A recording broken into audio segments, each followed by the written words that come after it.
We're very pleased to welcome Dr. Kramer and his wife.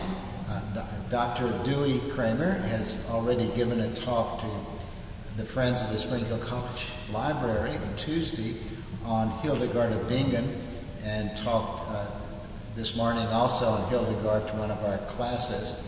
And her husband, Dr. Victor Kramer, is truly a world expert, international expert on Thomas Merton, on James Agee, and on many other Catholic authors. So we're very pleased to have him this evening speaking not on 5, as I mistakenly said on the flyer, but 4 Catholic authors of the 20th century as prophetic voices. And Victor taught many years at Georgia State University, and has retired from that. He was director of the Aquinas Institute at Emory University. He has taught courses for the Spring Hill College graduate program. He has also completed the Spring Hill Certificate of Spiritual Direction, as his wife did as well. Victor went to St. Edward's University in my own hometown in Austin, Texas. And so we're pleased to welcome Victor here to campus, and this lecture will be available also on a CD, as in the past. If anyone would like a CD, you can sign up for it, but we're going to upload it as a podcast. So those who are not used to using podcasts and prefer a regular CD, you can sign up at the registration table. So without further ado, please welcome Dr. Victor Kramer.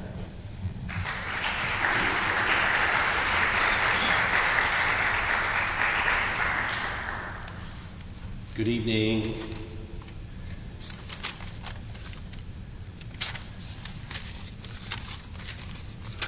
I had about 15 openings, and I've sacrificed them all and substituted a note of thanks. I must say thanks to Spring Hill and to Father Viscardi for the chance to speak here. There are echoes of Austin, Texas, and the campus of St. Edward's and of Marquette University, where Dewey and I both taught, throughout this campus. Secondly, in the ecumenical spirit of some important Catholic prophets who would feel comfortable at this podium, I want to salute the continuing good work of teachers here and elsewhere in the liberal arts tradition, whose vocation calls them to wake up students and the church. It is because of places like this that we learn co-creation. I have a little poem which summarizes this lecture.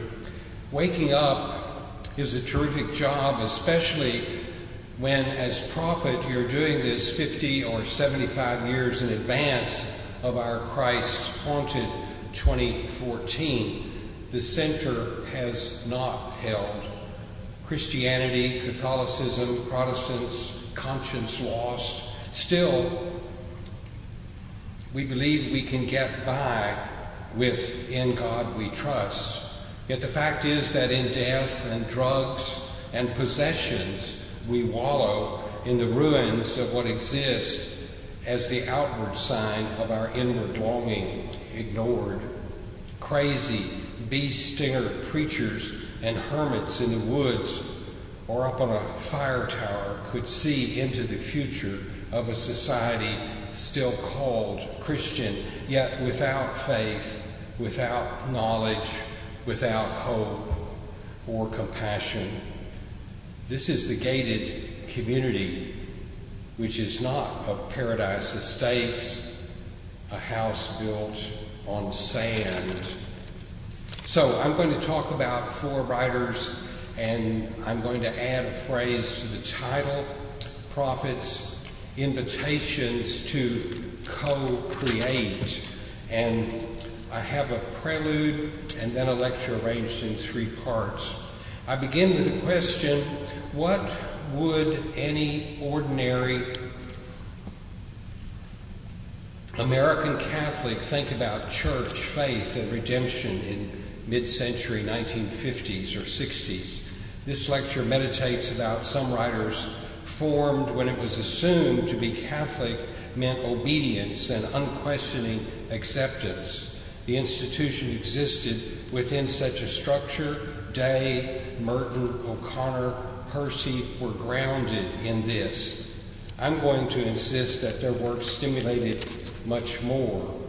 Throughout their writings, they call readers to be co-creators. This is radical and a reminder for us. As committed Christians and harsh observers of culture, these writers insisted that to live in a post-Christian society necessitated questioning how best to infuse knowledge gained from their conversions of heart into prophetic work. They sought to wake up the members of the mystical body. For them to live well as Christians had to include announcement of an awareness of all creation's union with God, manifested in compassion, mercy, grace, and self-giving love for all persons.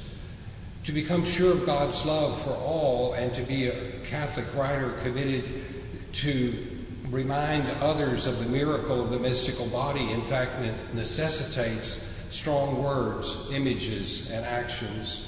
Love becomes harsh and dreadful, to quote Day. Acceptance of God's mercy allows us to recognize we are burnt men, which is a phrase at the end of Seven Storey Mountain. To give oneself in thanks for the sufferings of Christ and others is not easy, yet this is what these prophetic writers reveal.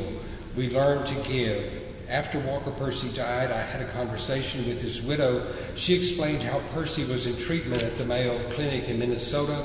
He knew he was getting to the end of his life, and seeing many children there in the hospital suffering, he announced, "I don't need to come back. The children will profit more from this hospital than I."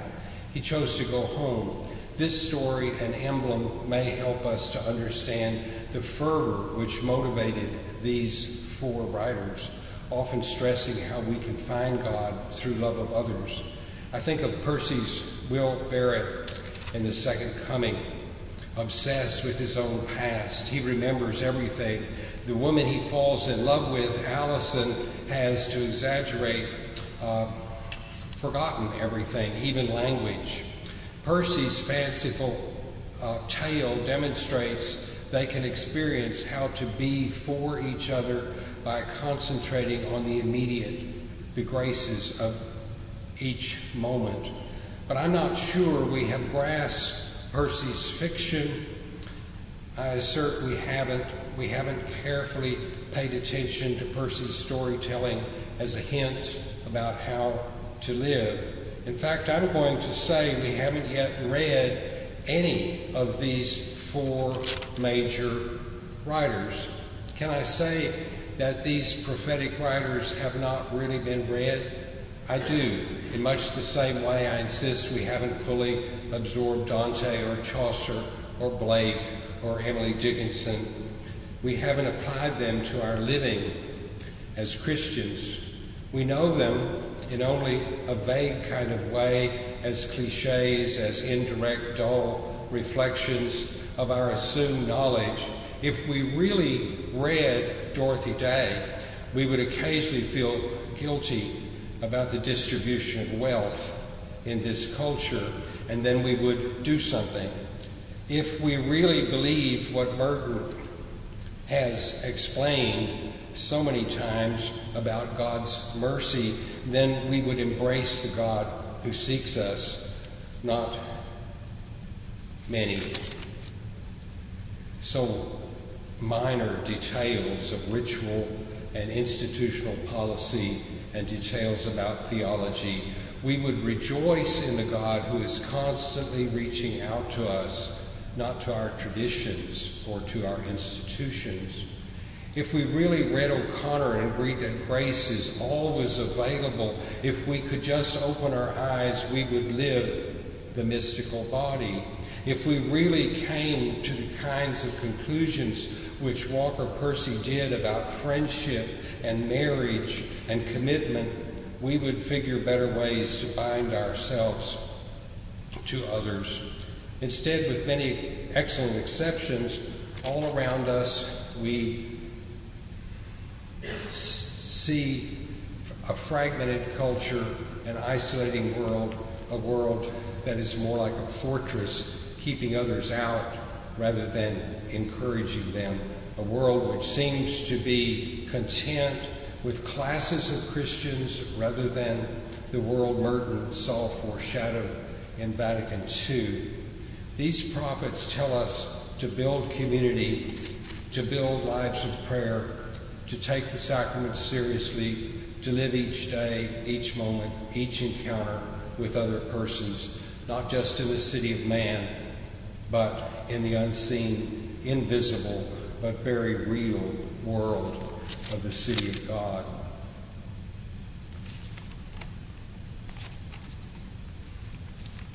I speculate a little bit about the titles that these writers chose for some of their works, and I talk about a difference between observing and admonishing, and I say, still in the prologue, that the lecture should wake us up. These writers took their Christianity seriously. We can learn from them. The church, flawed, ancient, sometimes arrogant, and often humble, is Christ's living sacrament. But guess what? You are also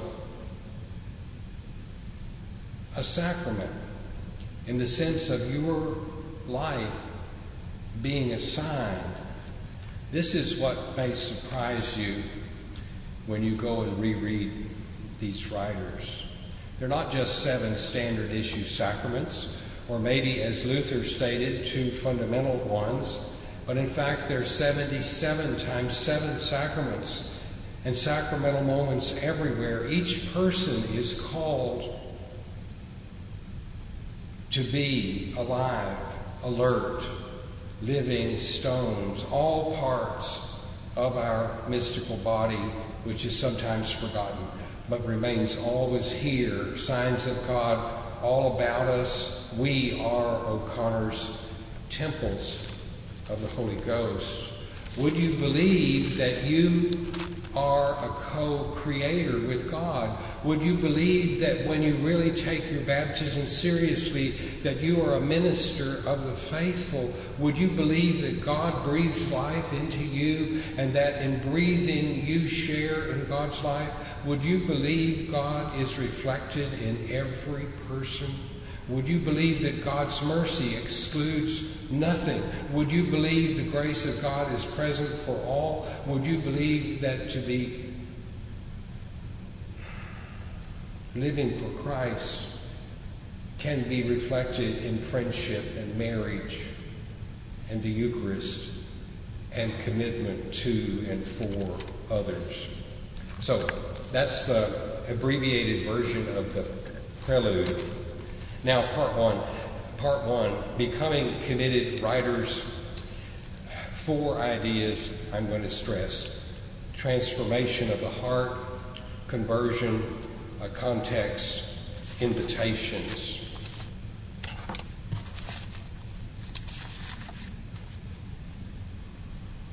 The opening section, Becoming Committed Writers, describes how these artists transformed themselves into inquiring writers.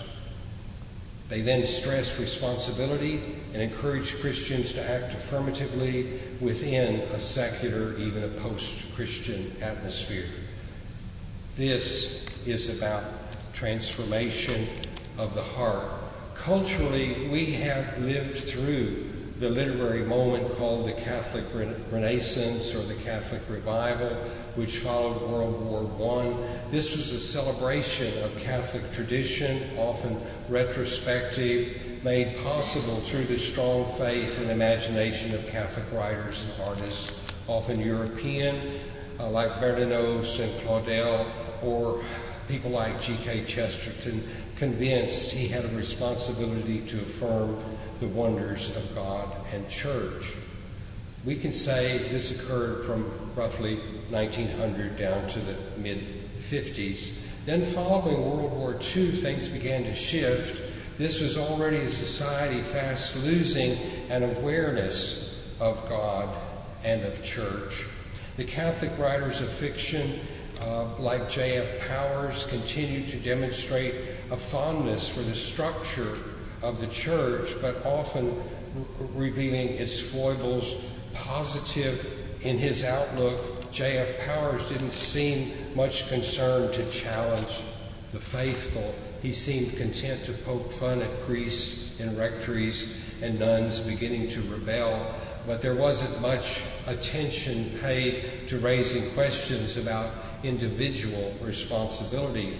The writers who follow our four, who rose to become national figures, chose to confront the reality of a post-Christian society, one which has still the capability of projecting the appearance of being Christian or Catholic, but which in fact was fast becoming something experienced largely in the superficial way, a kind of cultural veneer. Such criticism is at the heart of these prophetic writers. Implicit questions reveal skepticism about aspects of our public projection of Christianity, a superficiality which also confronts any serious Christian today. Is it that the writers I'm focusing upon inherited a church which seemed to have all the answers? Were these answers codified, and obviously so, in the systematized Thomism, which was a kind of product of a defensive 19th century? Did it therefore become their unannounced task by conversion of heart and through a continuing questioning of the culture to wonder about such certainty, and then to begin to place, as is the case with the life's work of Hans Urs von Balthasar, with those scores of books he wrote in 16 volumes of the glory of the Lord, where he's thinking more in terms, Balthasar, about beauty rather than truth. I'm saying that these writers began thinking the same way within a situation where for themselves, first, they've experienced an inner journey spiritually, and they've been changed, and then they feel they have to communicate this change. They were personally transformed. What they want to do in their writing is to somehow begin to show others how that transformation works. So let's imagine a prayer which any one of these might have written. You may have looked at this new prayer journal of Flannery O'Connor. This is the way she's praying when she's 20 years old, but this is my prayer in their names. In darkness, I reach out to you, God.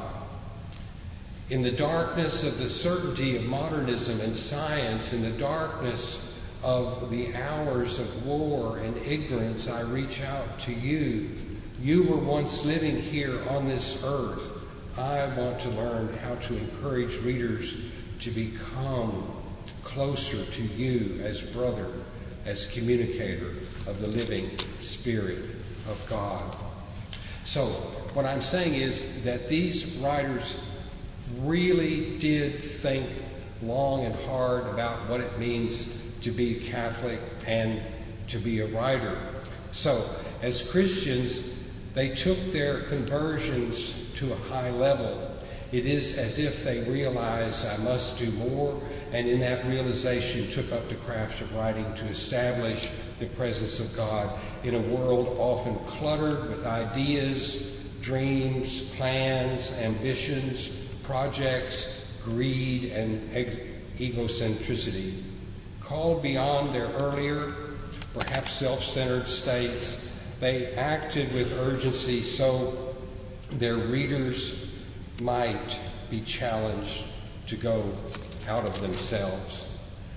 The Spirit of God infused into successive waves of culture, as described by Balthasar or by Kramer'14 or by Thomas Merton, gives us some idea of how the culture has been, and especially mid-20th century, forgetful about much that preceded us. So these writers want to show us how God is refracted in everything in the world, and that through careful observation we can observe God's Spirit lived and celebrated. This is what these writers do. So, an inner cultivation of faith, not the acceptance of a rigid and fixed answer of a defensive church. This is what these writers came to ponder.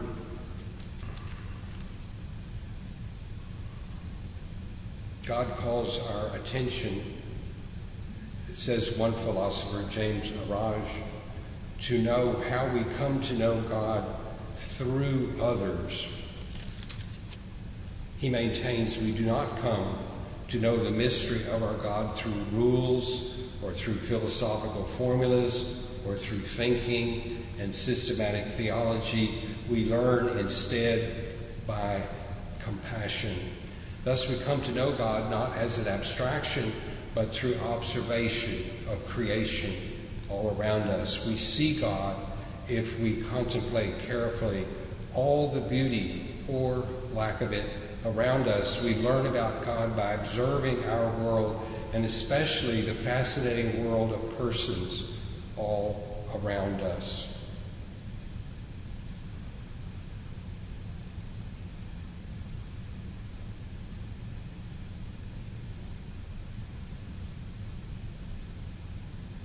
In The Moviegoer by Walker Percy, his first novel, Kate admits her fears, and Binks, the man who marries her, knows what she needs. Sometime cheat and just go read the epilogue to The Moviegoer. So I'm placing these writers within a context where they are born into the first quarter of the 20th century, and clearly they built their literary accomplishments around immense respect for the church and its teachings, yet they also realized something more was necessary. There is a fundamental element in the thrust of their collective work which stands as prophetic. Their initial recognition as significant spokespersons for Catholicism was, I certainly suggest, inevitably filtered through the dominant systems, Thomistic, philosophical, and theological systems of their time, which preceded Vatican II. That often familiar way of thinking placed an extreme emphasis upon how humankind comes to have knowledge through reason. Critical interpretation of their concerns and the goals of their writing had also, we must assume, to have been interpreted through this accepted traditional lens. My concern is to begin to demonstrate how writers of this transitional era also realize that the movement from the modern era to the postmodern or post-Christian era demonstrated a subtler theology, Therefore, they found ways of speaking about God's love which would leap beyond some of the given framework. They realized Christians needed to wake up to the call to act with love, and so to be more alert and aware. This is their prophetic call. What we can now see is that while Day was a very conventional Catholic, her imaginative way of reading Dostoevsky, for example, demanded that she acknowledge her own harsh and dreadful love. I'm suggesting what Merton or Percy or O'Connor or other similar writers approach their culture.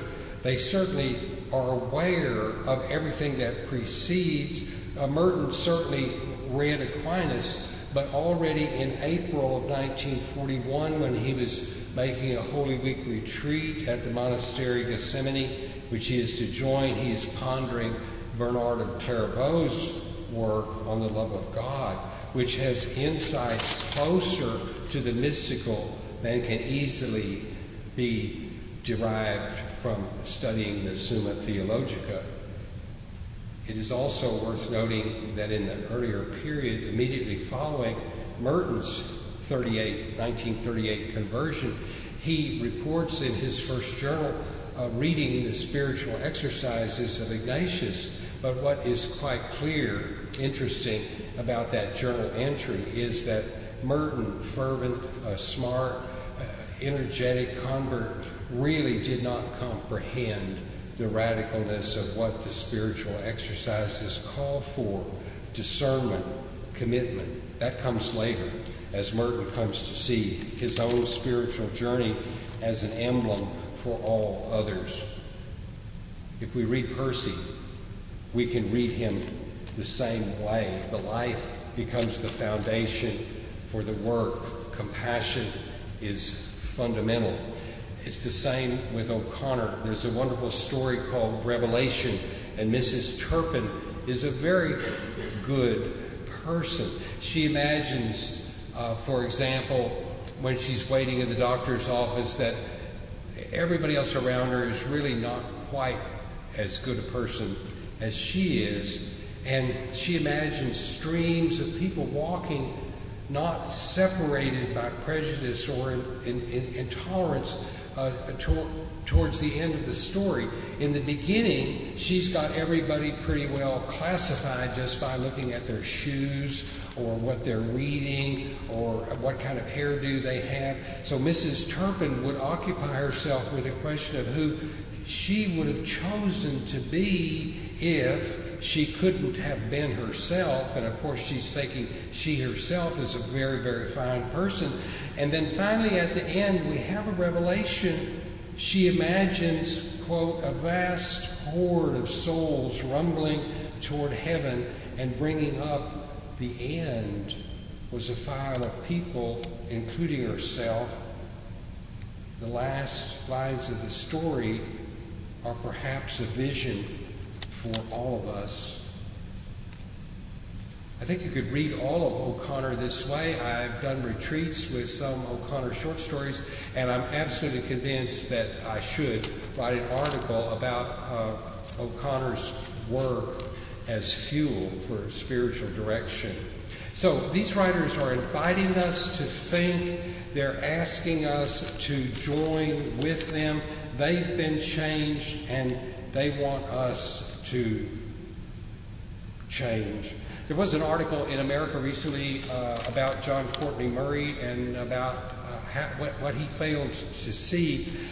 He had theories about how Catholics would become the conscience of a new and better democracy. And I think the article was entitled "What John Courtney Murray Got Wrong." And the author is making the point that, guess what? Catholics lost their conscience too. And they went to the suburbs and they joined the gated communities, and something has gone radically wrong. And so if we go back and read these writers, then we could begin to see perhaps what is still wrong. These writers project a vision of what a vibrant Christian must reflect in action. Yet already mid-century, they saw a society out of focus. Atomic war, racism, complacency of conscience, inattention to the needs of others, the pursuit of a better life made possible by science. They foresaw prophetically the very real possibility of Catholic Christian culture losing contact with the fundamental call to do unto others.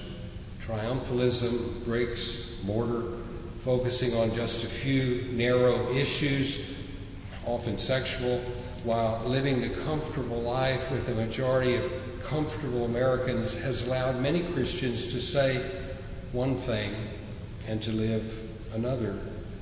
Writers like Day or Merton, O'Connor, or Percy remind us that we have a responsibility to recognize that there are seeds, new seeds of contemplation all around us. Yet the only way we can be aware, even contemplatively aware, is to join in with others. Merton calls this the general dance. This requires drawing ourselves out of the egoic level of self-concern and becoming aware of wholeness.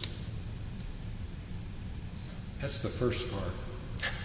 Then there's the middle part, which I think can be done more succinctly.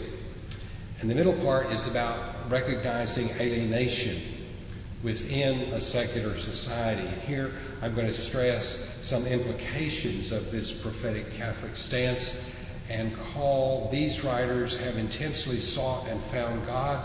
They then experimented to provide ways to lead others by lessons, by stories, by poetry, by journals, by fiction, closer to God's presence. This insistence may encourage an almost mystical journey inward.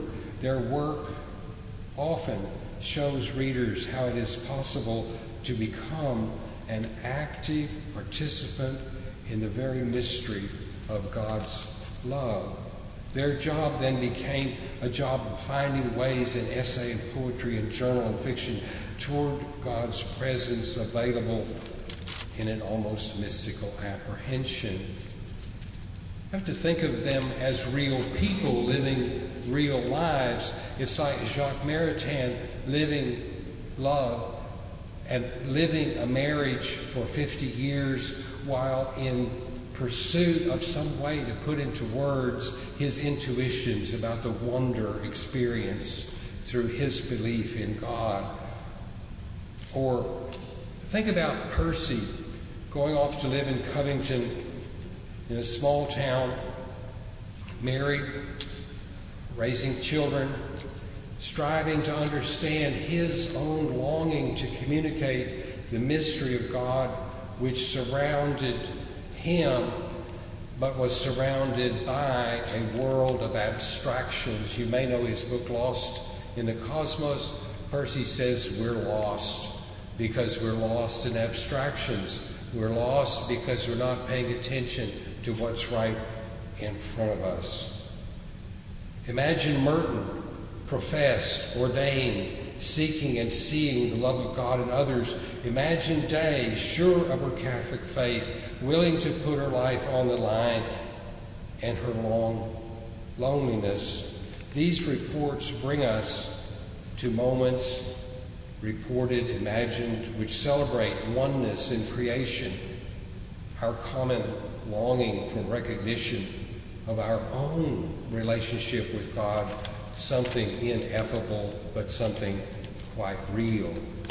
So what I want to demonstrate is that such writers, just like ourselves, raised perhaps indirectly upon a diet of Thomistic or analytical philosophy and systematic theology, convinced that through reason we can know God, went beyond such metaphysical action.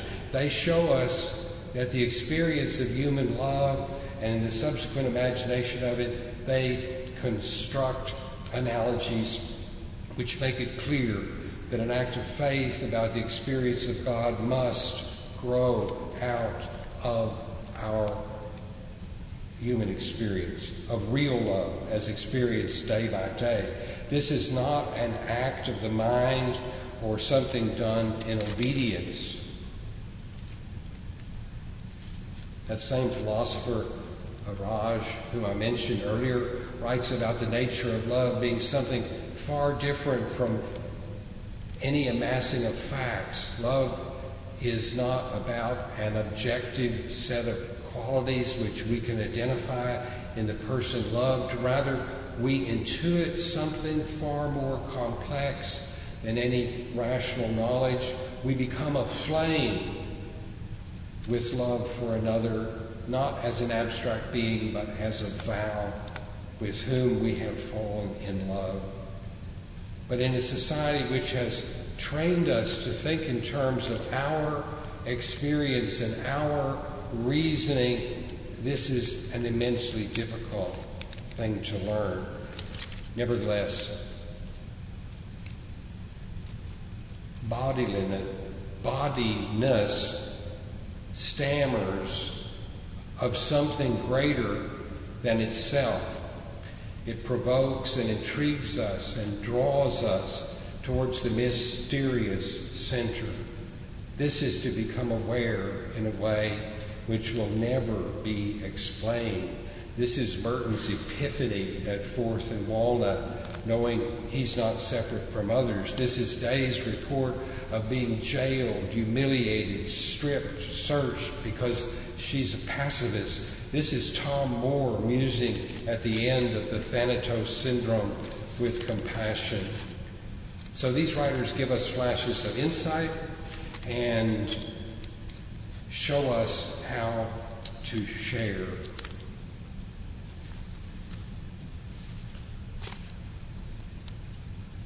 What are some implications of some of this? What do Day and O'Connor have to say about living as a true Christian in a society where Christ has mostly been forgotten?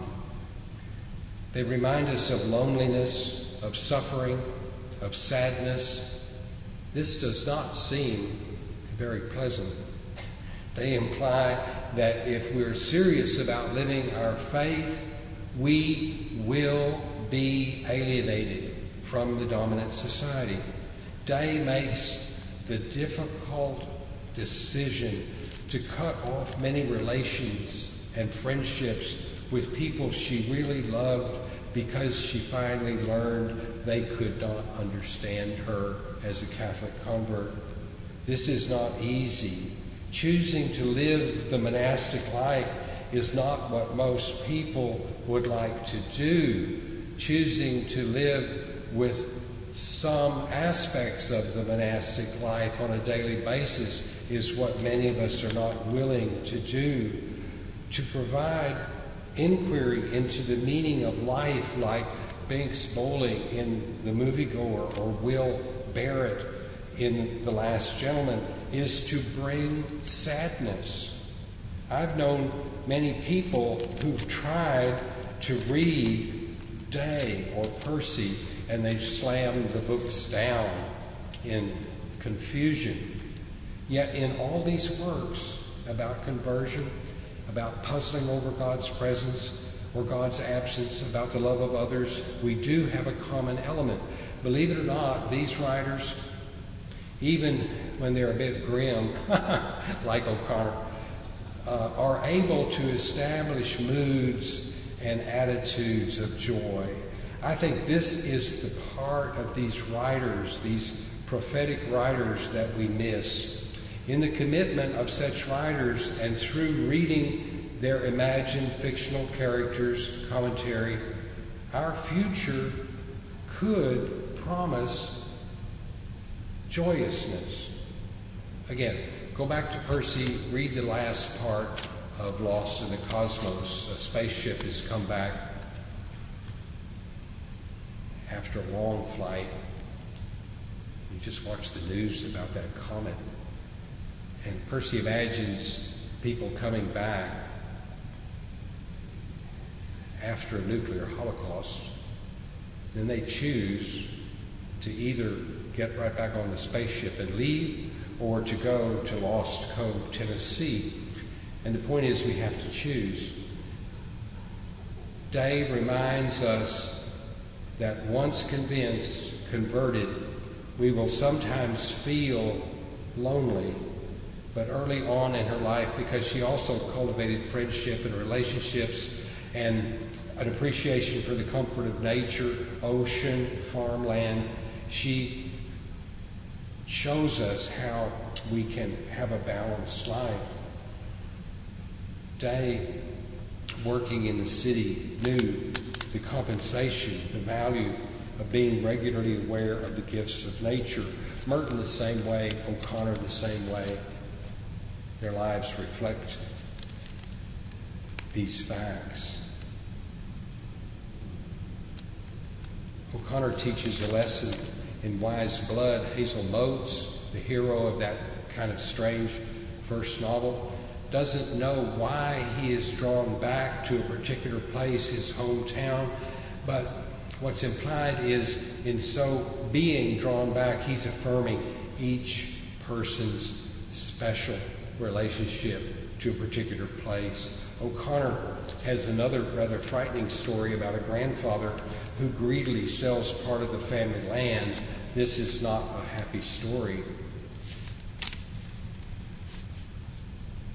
You get these glimpses, these flashes, maybe best in O'Connor, but in all four of these writers. If you read Merton's journal, 7 volumes, 3,500 pages, from 39 to 2 days before his death, what he's really doing all the time is picking things he observed, which he wants you to observe, and then to begin to meditate upon.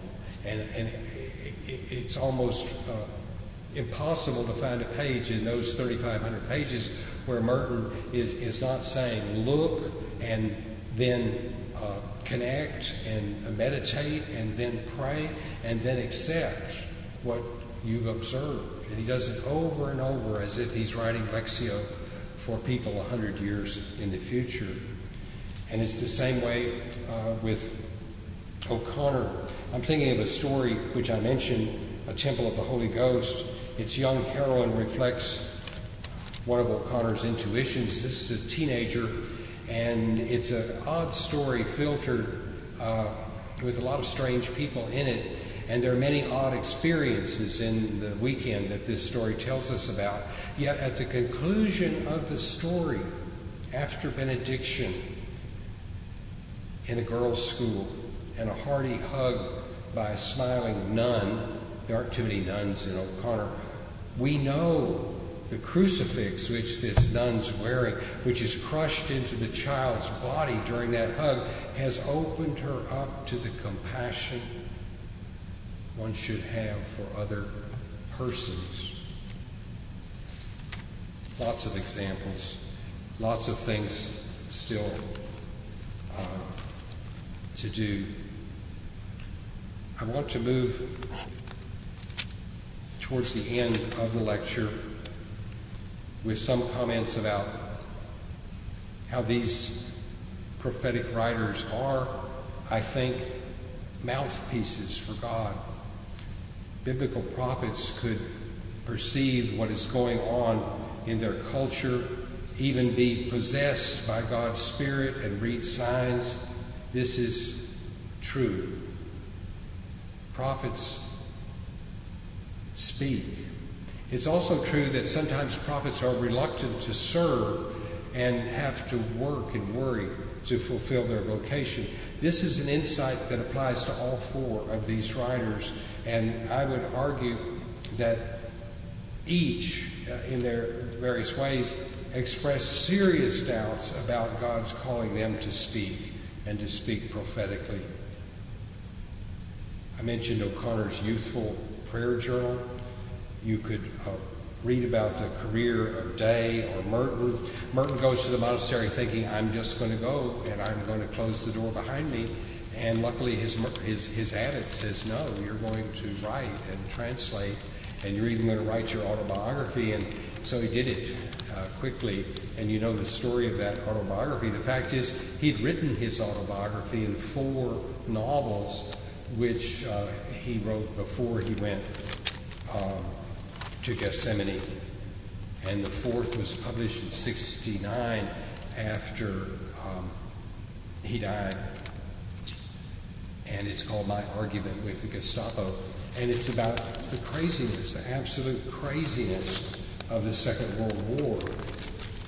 And it has a figure kind of like Merton wandering around Europe trying to figure out what's going on. So now I'm going to move towards the end and say something in the concluding part of the lecture about seeing wholeness. My points, again, revolve around just a few ideas. 1, postmodern prophecies. 2, what's missing. 3, joy. And 4, commitment.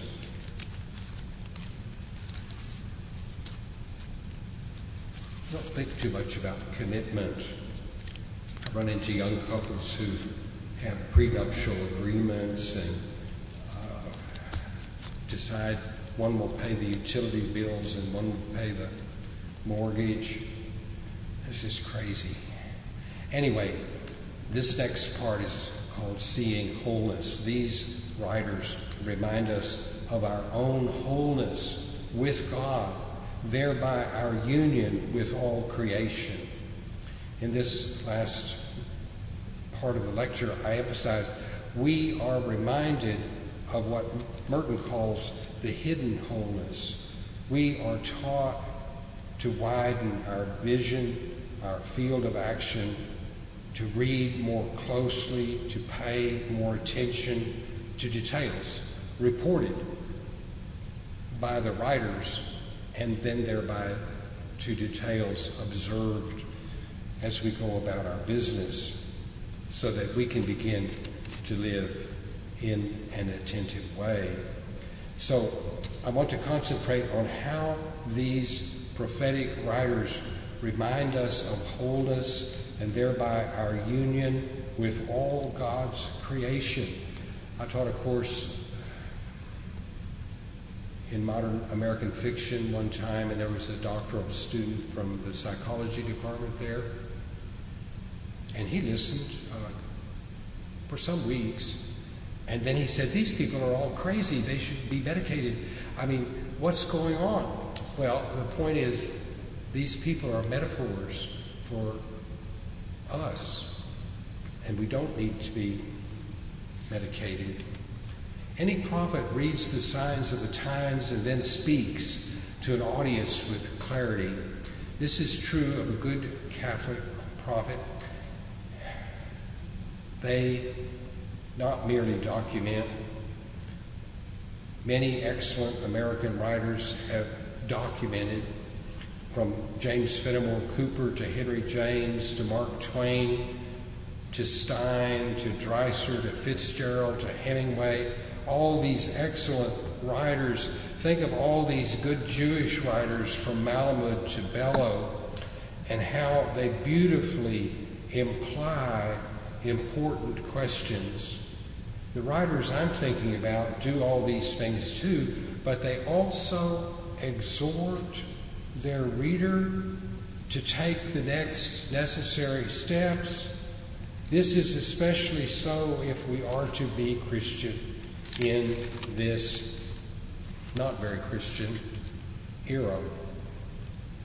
Why are writers like Percy and O'Connor, who seem to be dealing with such oddball characters, or writers like Merton or Day, who seem to have so removed themselves from the mainstream, effective as prophets?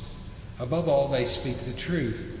They prophesize because they have chosen to push their imaginations and actions to the periphery of a greedy culture, one so busy with its own comfort and materialism that it cannot see its selfishness and isolation.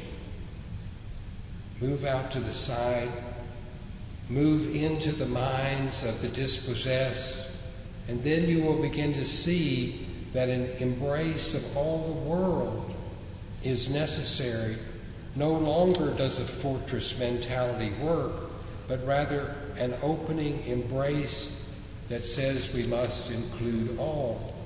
These are prophets in the sense of clearly assessing the nature of their modern culture, and as Catholics, they are also aware of the problems and deficiencies of a church, which sometimes seems to have that same fortress mentality. Here are writers who have moved beyond any easy assurance that the church has all the answers, and who begin to raise issues about the wider human family, about race, war, science, ecumenism, and the importance of interpersonal relationships, which make us think about the church not as a closed society of the saved. Pope Francis said in The Joy of the Gospel, it's not a club. Just as each of us are individual members, are pilgrims, these prophets call directly or indirectly about our need to be aware of the needs of all, even those outside the church.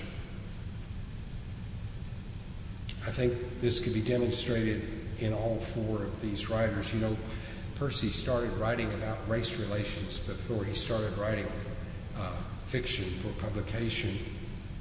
We are called by O'Connor and Merton and Day to be Christians and to love in the ruins. So, I ask what's missing. Their answer is joy. And if you go and read them carefully,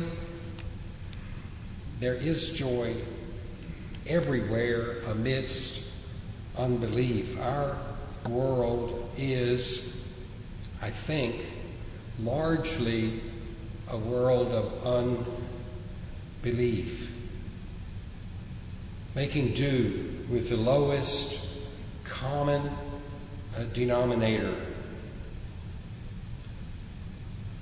Father Weatherby, he's an old priest, old Episcopalian priest, at the end of the Second Coming, has some words of wisdom. He talks about simple people who he had been missionary to, who trust and believe and love. Day says the same thing over and over about the people who would wander into Catholic worker houses. And Merton, if you watch his career develop, becomes a career where he has to be thinking about social issues. Go read, after you've read New Seeds of Contemplation, go read Seeds of Destruction. I'm in a Merton group that has existed now for 11 years, and they're reading that book right now. And I tried to get them to read the book 5 years ago, and they weren't ready for it. And they could see that that 1964 book is talking about us right now, today. So, let me move toward a conclusion. What we observe in the joyous pages of Percy's The Second Coming is that it becomes possible to live well accepting the gifts God provides. For Percy's characters, this often has to do with commitments and above all with marriage. All of Percy's novels, all 6 of them, are marriage novels. They're all about the sacraments, but they're most fundamentally about friendship and marriage. To live well in the mystery of God's presence becomes a basic goal, and the means is sometimes very difficult to fathom, and certainly what's being told is not easily explained rationally. This is, these writers suggest, to live by celebrating each moment, moment in prison, moment in prayer, moment in agony, moment of dying. There is a goodness in every one of these moments. I love the way Percy's first novel, The Moviegoer, ends quietly and with such trust. There's a similar feeling at the end of The Second Coming. It's everywhere in day. What I'm saying is quite simple. As Christians, as persons aware of the need for loving others, quote, as ourselves, we should learn to become attuned to the longings of others, although their actions on the surface may be odd or comic or sad or even depressing. O'Connor would have us remember that for all her characters, grace is always offered, maybe not recognized. For all her characters, we see the longing for God which unites them. So I'm going to move towards a conclusion with returning to some words of Merton, who learned over the years as a monastic to cease thinking too much about himself and to cultivate compassion toward others. Attuned the right way, living the monastic life can only be for others. Seeing the love of others as community, he was able to turn toward the world and accept its examples, its complexities, its wonder, and its sadness. A passage in his journal, late 61, is about his discovery of Julian of Norwich. It says much about his mature position, and I think this same reading of Julian would make very good sense for these other writers.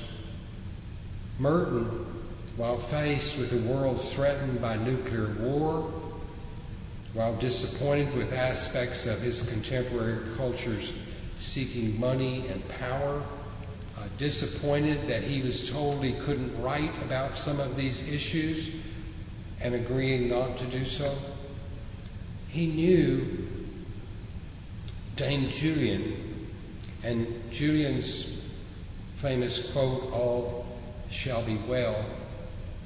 He celebrated this mystery. He also knew such a comfort was to be found not just in his religion, but in Protestant religions, in non-Catholic religions. I was looking at conjectures of a guilty bystander just recently, and he says, there is no way that you can be a Christian and not also know and live as a Jew. You have to be both. It's a Judeo-Christian society, and we should be the fulfillment of what is given in that covenant. So much of what the mature Merton finally wrote toward the end of his life has to do with rejoicing about, one of his books is called Love and Living. In a very real sense, Merton, in the last years of his life, lived as a mystic, enjoying the wholeness of the world. Of course, this does not mean that he ceases to see emptiness and silliness. It remains.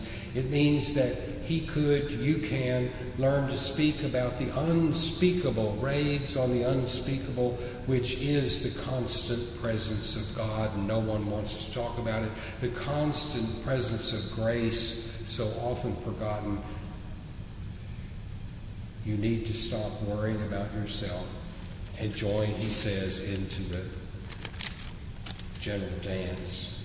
So, commitments. The main point I've made and now reiterate is that these writers, with prophetic insight, clearly sensed that the 20th century society they were living in was a very appealing counterweight to our fulfillment of Christ's story. So much good has been accomplished since the dominance of Christendom 500 years ago. So many prayers have been answered. So much progress has been made from Renaissance to Industrial Revolution to the emergence of democracy, yet it is precisely these strong and dominant forces which continue to make it so difficult for us to live as Christians, to live every day ready for recognizing images of Christ, every day aware of the presence of God, everywhere thinking about the fact of the glory of the Lord, every day knowing that the grace of God is revealed and accepted or rejected. This is a tall order. And I've got a postlude, and this much I excluded. So we're ready to stop. My postlude reiterates that these observers, artists, prophets, call us to recognize the redeemed world. Further, we are reminded that we have a role to play. Each person plays a role in what Balthasar calls the theodrama. Each person contributes to the reign of God as it will be. We are one. We are living stones. We are called to be living stones. So if this lecture has made you want to ponder a few stories by O'Connor, or look within yourself to begin to account for your own inarticulate longings, if my remarks have made you want to look more carefully into the eyes of the homeless, the refugee, the orphan, if by reading Percy you can begin better to sense better the meaning of the Eucharist or marriage, if by quieting down you also begin to wake up to the wonder of new seeds of contemplation, then these writers have helped us to go beyond prejudice and categories and labels and regulations. You will perhaps become a bit more loving, a bit more aware of all the gifts all about us. These prophetic writers call us to see that we can choose to be living stones. Percy's stories are always about man's overreaching, the human desire to figure, control, something modern man is in fact quite good at pursuing. This is what science has given us. Yet Percy is constantly reminding readers that the objective scientific explanations cannot account for the wonder of any particular person's existence at its unique, precise intersection of time, space, and consciousness within all of this creation. Such mystery is to be accepted, not explained, praised, never fully understood. I think this is what Karl Rahner means when he says that the church of the future, the Christian of the future, will be a mystic or nothing, not a Christian at all. This is the hidden lesson of these writers.